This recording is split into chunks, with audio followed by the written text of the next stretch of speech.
Welcome to Storytellers with a Message. This is where I share real stories about real people. I'm Lori Grant, and I'm committed to capturing the moments and lessons that shape our lives.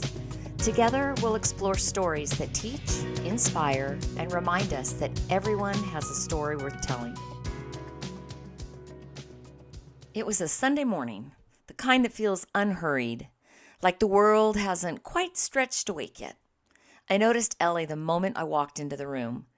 She was in middle school, the daughter of a friend of mine, and she looked absolutely adorable.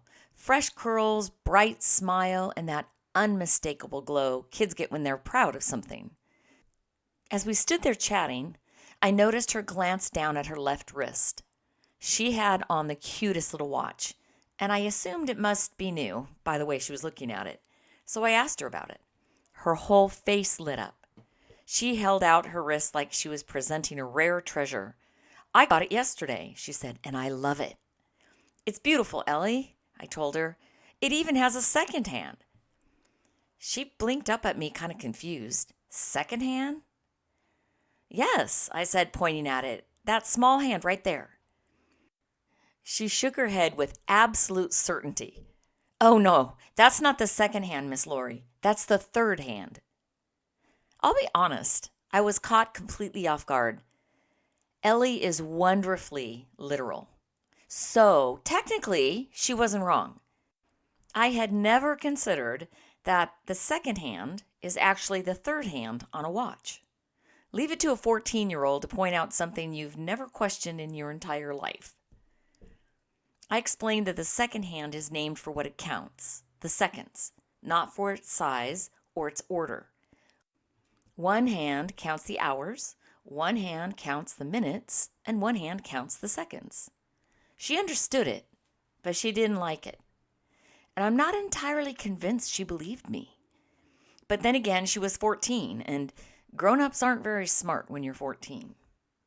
Later that day, I remembered a saying I once heard, "You don't need to know how the watch works. You just need to know how to tell time." And honestly, that sums me up pretty well. I like details, but what I really love is seeing how things fit together, how one moment leads to another, and how a story finds its shape, how a conclusion slowly comes into focus. Even so, I can still get tangled up in the tiny pieces, especially when life feels uncertain or unpredictable, and I can be really impatient. Sometimes I spend way too much time trying to figure out the small stuff that really doesn't matter in the big picture. The truth is, we don't always get the luxury of seeing the whole picture. Sometimes we only get one moment at a time, one clue, one tiny piece of a much bigger story. It can be frustrating because most of us want clarity, and most of us want it right now. We want to know where things are headed, how they'll turn out, and what all the pieces mean. But life doesn't always work that way. Sometimes we only get the next step, not the whole map. Sometimes we just have to move forward without knowing exactly how everything will come together. Ellie and I were looking at the same watch, but we were seeing it differently. And that's kind of how life works too. We see one moment, one detail, one tiny hand moving around and around the dial. But the bigger picture is still unfolding, even when we can't see it yet. So here's my message. You don't have to understand every detail of what's happening to you in your life to keep moving forward with confidence. Sometimes your job isn't to know how the watch works. It's simply to stay present, stay curious, and keep telling time the very best you can.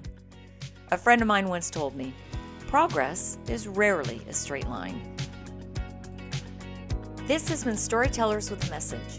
If you enjoyed the show, please hit the subscribe button and leave a review on your favorite podcast app.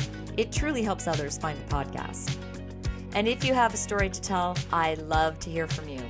You can email me at storytellerswithamessage@gmail.com.